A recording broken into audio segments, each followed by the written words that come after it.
क्या पता है मैं अपने त्योहारों के बारे में। होली आया नाच गाना कर लिया, दिवाली आई ताश खेल लिया, यही होली दिवाली रह गया है अब। हाँ कि ना? किसी से पूछ लो होली क्यों मनाते हैं, पता नहीं। दिवाली क्यों मनाते हैं, पता नहीं। दिवाली की पूजा कैसे होती है, पता नहीं।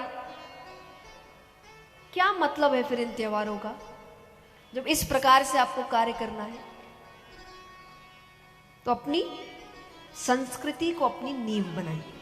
मुझे गैया चराने जाना है। मैया ने कहा ठीक है जाओ। चले गए। अब पहला दिन है, वापस आ रहे हैं तो बड़ी जोर की भूख लगी है।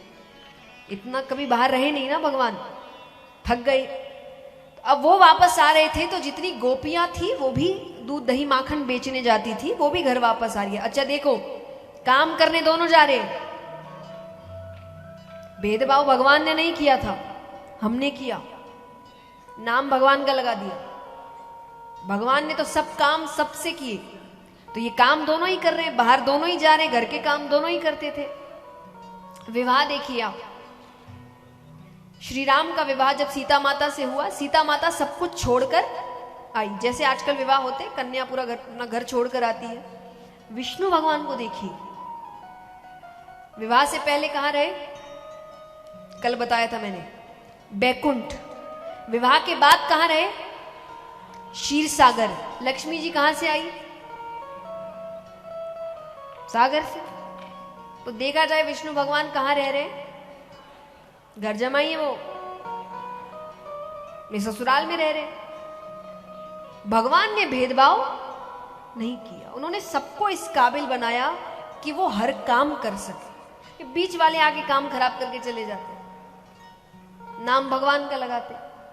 भगवान ने ऐसा कुछ नहीं किया, सबको काबिल बनाया है। हम जब आज महिलाओं के लिए कहते हैं कि इनका काम खाना बनाना है, आप मुझे सच्ची बताइए, जब आप घर के खाने से बोर हो जाते कहां खाने जाते? बताओ। रेस्टोरेंट जाते, वहां 90% खाना कौन बना रहा है? असली कला तो फिर आपके ही हाथ में है। देखिए,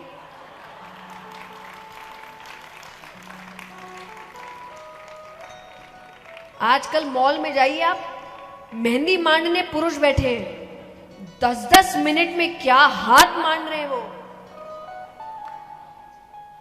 तो आप कैसे बोल सकते हैं ये सिर्फ इसी का काम है और वो उसी का काम है? सब झूठी बातें हैं।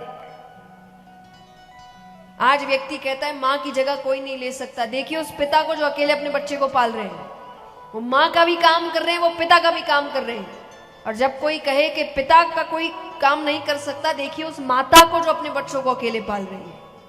तो भगवान ने आपको काबिल बनाया है, आप अपने आप को डब्बों में बांध रहे हैं। हम ये नहीं कर सकते, आप सब कर सकते। मजबूरी आती है, व्यक्ति करता है। नहीं आती तो 10 बातें हैं उसके पास, ये मेरा काम नहीं, वो मैं। जब मजबूरी आएगी सब करेगा। तो पहले से ही समझ जाओ ना। और नहीं समझे तो कम से कम भाई भगवान का तो नाम मत लगाइए, उनको बदनाम मत करिए। बोलिए ये आपके भाव हैं, भगवान ने ऐसा कुछ नहीं किया। तो गोपियां भी गैया दूध दही माखन बेच के वापस आ रही है। तो अब हर जरूरी तो नहीं ना हर रोज सारी हांडियां बिक जाए, कुछ बच गई। भगवान को लगी भूख, तो भगवान ने कहा रे गोपी, 1-2 हांडी हमाऊ दे जा। गोपी कहे कन्हैया तुझे देने का कोई लाभ नहीं है, और हमें तो समझ भी नहीं आ रहा हमारा तेरा कोई खास रिश्ता भी है।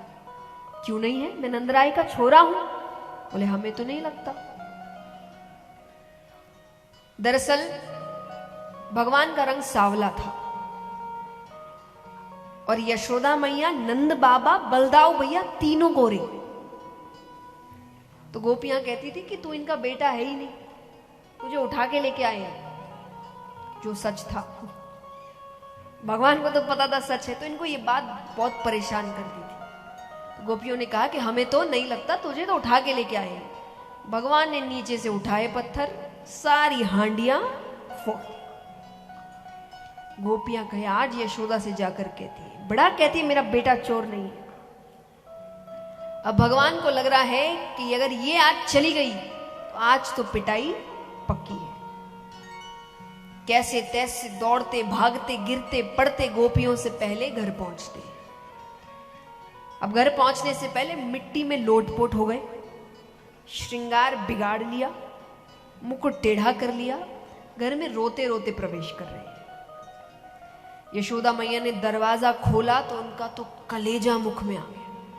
देखिए यशोदा मैया के लिए भगवान उनका जीवन थे, उनको भगवान के अलावा कोई और दिखता ही नहीं था। और सच में भगवान से जो प्रेम करने वाले होते हैं ना, उनको भगवान के अलावा और कोई दिखता। वो खुशी में भगवान को याद करते हैं, वो दुख में भगवान को याद करते हैं, वो चिंता में भगवान को याद करते हैं, वो उत्सव में भगवान को याद करते हैं। उनकी दुनिया भगवान के आगे पीछे घूमती है। हमारा भी जीवन ऐसा